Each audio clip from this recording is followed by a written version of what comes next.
Juara dunia MotoGP ini bilang hanya hal ini yang akan membuat Marc Marquez tidak jadi juara dunia 2025. Jadi bukan motornya, tapi feelingnya.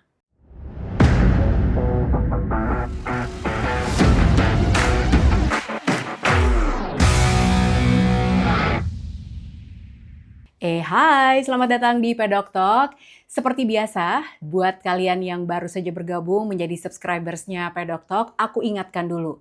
Biasanya kalau Pedok Talk itu memang hadir hari Senin jam 7 malam, tapi mulai tahun 2025 ini Pedok Talk akan hadir 2 kali dalam seminggu. Jadi akan ada di hari Minggu juga untuk ngebahas tentang apa yang terjadi di sprint, review sprintnya, dan juga di hari Senin untuk membahas apa yang terjadi di main Grand Prix-nya race di hari Minggu. Jadi 2 kali tuh dalam 1 minggu. Cakep kan? Jadi kalau kalian nonton video ini tapi ternyata kalian belum subscribe, silakan subscribe dan juga jangan lupa dinyalakan notifikasinya supaya nggak skip. Ada membership juga, jadi kalian akan mendapatkan konten yang lebih banyak, jadi banyak bonusnya. Kalau pengen ikutan, bayarnya 20.000 per bulan dan linknya ada di deskripsi video ini. Kalau mau gabung tinggal diklik aja. Dan jangan lupa ada juga di pedoktalk.net. Jadi aku dan juga temanku Ika menulis berita pendek di sana. Jadi kalau misalnya kalian tiba-tiba pengen cari informasi gitu ya di web apa nih, di pedoktalk.net juga ada. Sekarang kita langsung mulai untuk membahas tentang sprint di America's GP. Tapi sebelumnya kita buka dulu dengan news flash.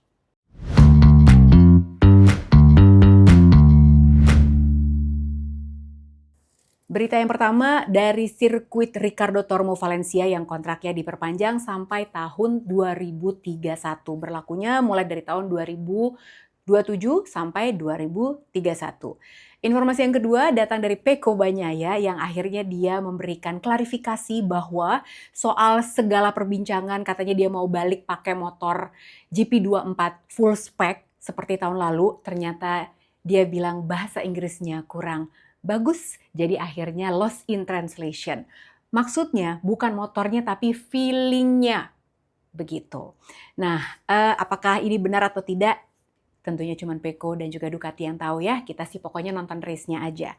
Selanjutnya ada proposal Aprilia yang aku ingetin sedikit ya. Jadi Aprilia ini mengajukan proposal supaya Jorge Martin diberikan kesempatan untuk melakukan private testing. Karena waktu melakukan tes pramusim di Sepang, Jorge Martin langsung mengalami cedera di hari pertama. Akhirnya ya dia benar-benar nggak ada kesempatan sama sekali untuk melakukan adaptasi dengan Aprilia RSGP. Tapi proposal ini setelah didiskusikan di MSMA pada hari Kamis sore di Circuit of the Americas, akhirnya ditolak. Nah, inilah buntutnya. Jadi Gigi Dall'Igna dari Ducati dan juga CEO Aprilia Racing Massimo Rivola jadinya panas, guys. Panasnya adalah karena Massimo Rivola ini mengatakan bahwa sepertinya Ducati menolak proposal dari Aprilia ini. Tentunya Dall'Igna nggak terima karena Dall'Igna bilang gini, harusnya ya apapun yang dibicarakan di MSMA. Jadi MSMA itu adalah asosiasi dari semua pabrikan yang ikutan berkompetisi di MotoGP. Jadi ada Ducati, Aprilia, KTM, Honda, dan juga Yamaha. Ada 5. Nah, menurut Dall'Igna, apapun yang didiskusikan di situ harusnya bersifat rahasia dan confidential. Jadi bukan buat disebar-sebar. Nah, apalagi Massimo Rivola ini bilangnya kayaknya Ducati nggak setuju nih. Kan jadi namanya Ducati yang jelek. Padahal sebetulnya Ducati bilang bahwa pada dasarnya mereka tidak keberatan. Tapi jangan diubah aturannya di tengah-tengah musim seperti sekarang. Ini kan musimnya udah jalan hitungannya 2025. Kalau mau nanti aja di tahun 2026, tapi tidak sekarang, tapi pada prinsipnya setuju.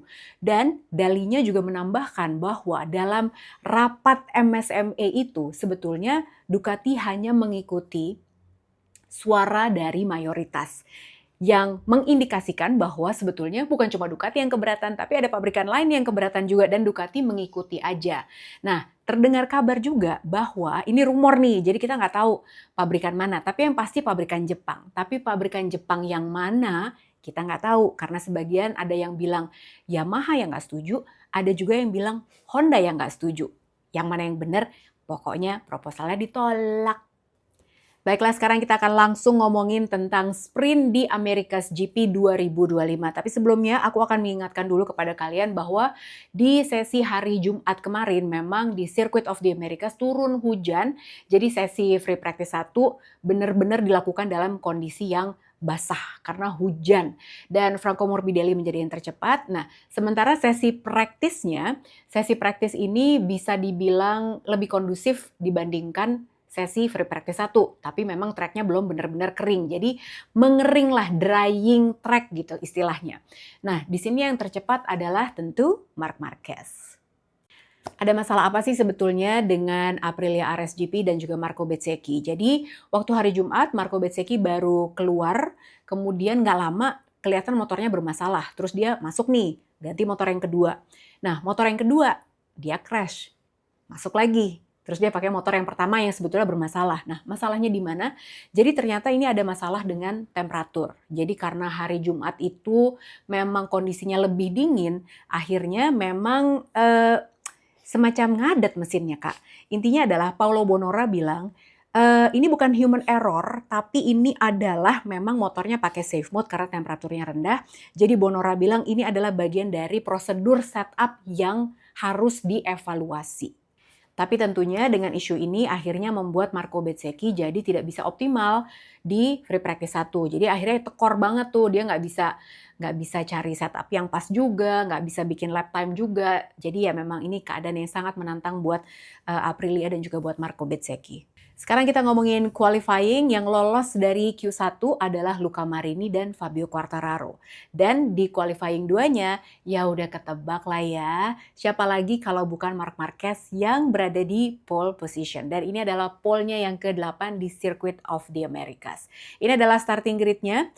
Marc Marquez ada di pole position, Fabio Di Giannantonio 2, 3 Alex Marquez, 4 Pedro Acosta, 5 Franco Morbidelli, Pecco Bagnaia di P6, P7 Luca Marini, 8 Joan Mir, 9 Jack Miller, 10 Maverick Viñales, 11 Fabio Quartararo, 12 Fermin Aldeguer, 13 Marco Bezzecchi, 14 Alex Rins, Johan Zarco 15, 16 Brad Binder, Enea Bastianini 18, 18 Ogura, 19 Raul Fernandez, Augusto Fernandez 20, Somkia Chantra 21 dan Lorenzo Savadori 22. Di front row ada Marc Marquez, Fabio Di Gia, dan juga Alex Marquez. Nah, bingung nggak? Kenapa? Kayaknya kemarin P2-nya Alex Marquez deh. Terus tiba-tiba kenapa Di Gia akhirnya lap time-nya di reinstated gitu ya, jadi dianggap sah lagi. Nah, jadi kejadiannya adalah Joan Mir tuh crash waktu di Q2. Kemudian di saat Di Gia sedang melakukan hot lap. Jadi sebenarnya udah P2 tuh. Tahu-tahu kan ada yellow flag. Nah, sempat dibatalkan tapi kemudian di reinstated karena menurut race direction harusnya memang ya udah tetap dianggap sah karena posisinya Di Gia itu tidak akan bisa melihat yellow flag itu juga. Jadi akhirnya dihidupkan lagi catatan waktunya, itulah kenapa akhirnya Di Gia bisa berada tetap di P2. Sprint mulai jam 3 dini hari waktu Indonesia Barat tadi. Marc Marquez melakukan start dengan cukup baik, tidak sempurna, ada sedikit kesalahan, makanya kesalahan itulah yang dipakai sama Pecco Bagnaia dan juga Alex Marquez untuk bisa mengambil kesempatan. Nah, sebetulnya yang paling menarik perhatian tadi waktu sprint adalah Pecco Bagnaia. Start dari P6, tapi begitu masuk ke tikungan 2, dia itu udah leading. Dia bagus banget, bisa langsung P1 loh, meskipun cuma sebentar kata Pecco ya, tapi paling nggak aku udah overtake. Tapi ya lumayan lah gitu ya. Di sini kita bisa melihat bahwa memang itu yang dibutuhkan Pecco kalau lawannya itu adalah Alex Marquez, kalau teman setimnya itu adalah Marc Marquez, di mana dua-duanya memang agresif. Jadi Pecco-nya memang seperti kata Tardozzi tahun lalu, jangan selalu jadi gentleman, lu harus fight. Ya itu dia, tapi dicoba lagi ya Pecco ya, karena ternyata meskipun tadi waktu sprint itu Marc Marquez melakukan sedikit kesalahan, bahkan dia hampir crash loh tadi. Jadi bagian belakang sempet high side, hampir high side, tapi nggak jadi. Dan itu selang hanya beberapa saat. Marc Marquez tuh bukannya langsung gimana gitu ya, itulah bedanya orang yang punya jam terbang ya. Jadi dia itu langsung, oke, ini gue nggak bisa terlalu nge-push, gue harus lebih smooth. Dia langsung ganti mindsetnya tuh. Dia bilang bahwa gue harus bikin gap. Di saat gue bikin gap 1 second, abis itu gue bisa kontrol semua rider yang di belakang gue. Ah gila sih itu strateginya. Ampun, Marc Marquez emang ya gimana dong ya. Seperti yang aku pernah bilang ya, semua orang bisa beli jam mahal, tapi nggak semua orang bisa beli jam terbang. Ya itu Marc Marquez punya jam terbang. Jadi skill, kalau yang semua orang pada bilang, ini kan gara-gara skill. Di luar skill, tetap aja butuh yang namanya jam terbang. Dan itu adalah keunggulan yang dimiliki sama Marc Marquez sekarang. Pengalamannya memang bisa dibilang paling mateng sih. Di luar, talentanya dia juga yang luar biasa dan juga skillnya yang luar biasa.